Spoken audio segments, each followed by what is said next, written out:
we're going to talk about strong versus weak. And in this case, this is a carryover. This is going to be strong versus weak acids and bases. We're going to begin by talking about electrolytes and non-electrolytes, which you learned about last semester. So we did a lab last semester where we took a beaker of water and we added salt to one of them. And the salt actually caused the light bulb to shine very brightly because it formed a connection. It completed the circuit between the two electrodes. And what that meant is that the salt formed ions in solution. We know now that it's because sodium chloride dissociates and forms a cation, positively charged ion, and the negative anion, right, the sodium and the chloride, and that's why it can carry this charge, right? That's why it can complete the circuit and conduct electricity. And so we discovered that salt, sodium chloride, is an electrolyte. And then when we took something like sugar, which is a molecular compound that does not dissociate in water, when we took our light bulb and we stuck the electrode in it, it did not light the light bulb. And so this was our first activity involving electrolytes and non-electrolytes. And so electrolytes are substances that when dissolved in water conduct electricity, and a non-electrolyte like sugar is a substance that when dissolved in water does not conduct electricity. And so we're going to continue this discussion talking about acids and bases. So last semester we learned that when we take everything, all of matter, we can classify it as electrolytes or non-electrolytes. You would have learned last semester that electrolytes are ionic compounds and that non-electrolytes are molecular compounds. And what you're going to learn now is that electrolytes can actually be subdivided into strong or weak electrolytes. And the weak electrolytes include things like weak acids like acetic acid and weak bases like ammonia. And now we can see, if you remember from the class, that non-electrolytes don't light the light bulb at all. Strong electrolytes light the light bulb very brightly, and that weak electrolytes will light it but very dimly. And so they do not conduct the same amount of electricity, and that's related to the fact that they do not form as many ions in solution. And so that's what we're going to talk about next. So strong versus weak electrolytes. If you look at our data, this is data from last year actually, not data from class this year. But what you'll notice is that some of these substances like hydrochloric acid, sulfuric acid, nitric acid, they light the light bulb very brightly and they have a very, very low pH. And then other acids like phosphoric acid are bright but not very bright, and their pH is somewhat higher than the first three acids. And then formic acid and acetic acid are dim and very dim, and you can see that their pHs are also considerably higher than the other acids. And finally, boric acid has no light at all, and it had a much higher pH, 3.7, so it's still acidic, it's still less than 7, but it doesn't form quite as much hydrogen ion in solution. So remember that we could use the light bulb, how bright it is, to indicate how many ions, how much dissociation takes place, how many ions we have. Or we can use pH because we know pH is a measure of hydrogen ion concentration. And so the lower the pH, the more H plus we have. It's important to mention that all of these acids, all of these substances are present at the same concentration. And so if they dissociated to the same degree, all of the acids would have the exact same pH. But since they don't, you know that they do not dissociate to the same degree. The first three are considered strong electrolytes. They are strong acids. They dissociate completely. But the remaining four acids on here, phosphoric, formic, acetic, and boric acid, are classified as weak electrolytes. They are weak acids that do not dissociate 100%. So what we used to consider as our two, that there were only these two, strong versus non-electrolytes, now we know that they're also considered weak electrolytes. And on that list are weak acids and weak bases. And those will light the light bulb but only very dimly. And you can use the amount of brightness on the bulb to indicate how much they dissociate. And so you can see there are varying degrees Some acids dissociate more, and so they have a bright bulb, and others dissociate less, and so they have a dim or very dim bulb. So strong acids are classified as acids that completely dissociate when dissolved in water. We assume that their equilibrium lies all the way to the right. So strong acids completely dissociate when dissolved in water. You can see that there is a single reaction arrow to the right. And that's the important part. They completely dissociate. There are 6 acids that completely dissociate, which is why there's a single reaction arrow only going to the right. And the reason that is true is because essentially 100% of what was originally HA is now completely dissociated, and you have none of it left on the left. And so that's important because that will determine all of the things that you do when you do these calculations. Okay, so when you're given a concentration of a strong acid, let's say it's 1 molar hydrochloric acid, then that's important because that will form 1 molar hydrogen ion in solution. So when you do pH calculations, whatever the concentration of HA that's given in the beginning, if it's a strong acid, then you assume it completely dissociates, and that is the amount of H plus that forms.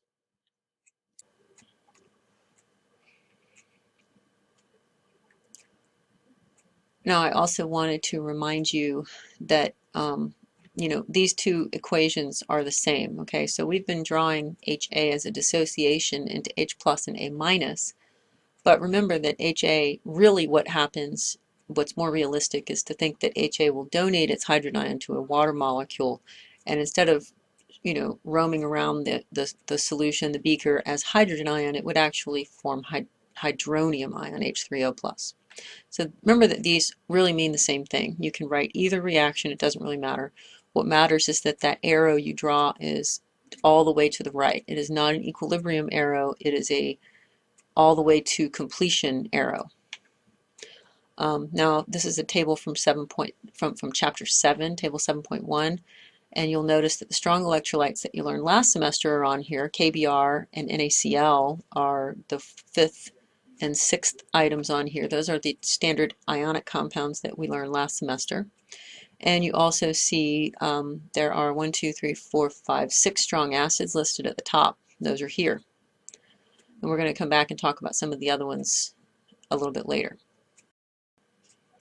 Now, weak acids only partially dissociate when we dissolve them in water. That's why the light bulb doesn't light very strongly, because a lot of them stay intact as HA. They don't dissociate and form ions. Remember that you need the ions in order to conduct electricity.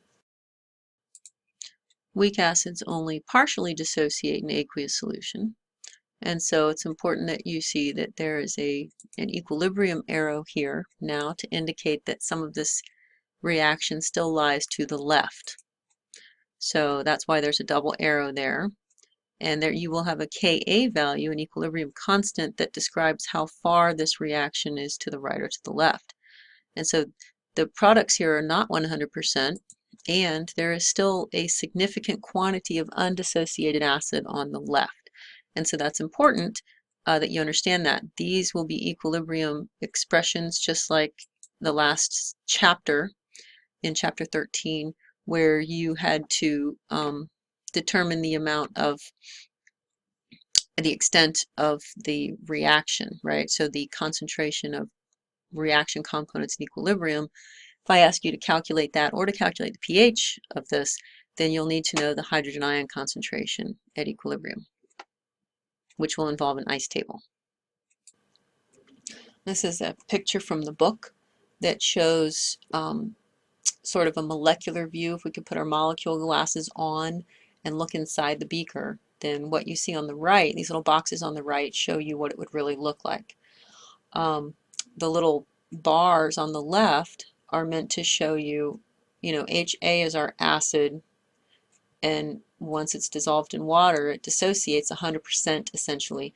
And so in the middle section there, where it says, right after the arrow that says 100% dissociation, you see HA, there's nothing left there, right? So that's the little bar that used to be HA, and now all of it has dissociated into the 2 ions on the right. And you can see that they are the same height as HA, because for every mole of HA, you form a mole of H3O plus and a mole of A minus, and so you should end up getting the same concentration of those. Now the box on the right is meant to show you that HA would have been, A is a yellow, A minus is a yellow sphere, right? And so HA would essentially be a white hydrogen ion attached to an A minus ion. So that would be something like hydrogen chloride or hydrogen fluoride or hydrogen iodide or hydrogen bromide. Okay, so if you think about it as a monatomic ion, right? So think about it as HCl dissociating, and essentially all of the HCl would be gone and all you would see is chloride ion and hydronium ion. Now a weak acid would only partially dissociate, and so a large amount of that acid, HA, will stay intact, and so you can see there's still a significant size bar left for HA, and part of it will form H3O plus and A minus, and so you can see in the box on the right, when we put our molecule glasses on, then there were originally 5 molecules, just like in the first box. There were 5 molecules of HA, and only one of them gave away its hydrogen ion to water. And so there are 4 still intact, and one of them has dissociated. So that would be, let's see, you have 1 in 5 that has dissociated, right? So that's 20%. That's a 20% dissociation of that acid, right? So 1 molecule out of 5 total has dissociated. Now we have a very weak acid at the bottom, which has essentially, that little squiggle means essentially 0% dissociation. And so here all 5 molecules are still intact. Remember, put your molecule glasses on, and none of them have dissociated. So this would be a very weak acid where you have nearly 0% dissociation. And you still have the same size bar, HA, and you have essentially no H3O plus or A minus. So the strength of an acid is related to its Ka. Remember, these two equations mean the same thing. Ka is the equilibrium constant that describes these equilibria. So Ka equals the products, so H plus and A minus, divided by the concentration of the reactant, the intact HA, at equilibrium. Ka for the lower one would be H3O plus times A minus divided by HA. Remember that water doesn't appear in the equilibrium expression because it is a pure liquid. And so these truly are the same, right? Regardless of which equation you can use either one you want. And the Ka expressions are essentially the same. So you can see here there are some acid dissociation constants, Ka, listed in not the far right-hand column, but the next to the far right-hand column. And you can see hydrochloric acid has a very high Ka. Traditionally, that is not provided in a table anywhere. You're just supposed to remember that hydrochloric acid is a strong acid and therefore has essentially a, quote, very large equilibrium constant, and you would assume that it lies all the way to the right. But you can see here that, 2 times 10 to the 6th power, right? That's a 2 with 6 zeros after it. So that's 2 million, right? So this is, that's sort of the magnitude of those equilibrium constants. So they're not really all the way to the right. They're not infinity, but they're very large. And you can assume that they're all the way to the right when you do calculations for pH. So you can see the rest of these are all listed in decreasing Ka value, which means decreasing strength. So the arrow on the left indicates the strongest acid is at the top and the weakest acid is at the bottom. This is the table that you will get for quizzes and exams. So you can see Kas are listed. I put them in alphabetical order, and I give you the acid name along with the formula. And I will give you the acid name and the formula on quizzes and exams anyway, unless it's a quiz or exam where you're expected to know the name of the acid. But you'll know that in advance. So the table is actually two slides long, so it's going to be one front page of a standard piece of paper, and you'll get that for all of your quizzes from now on.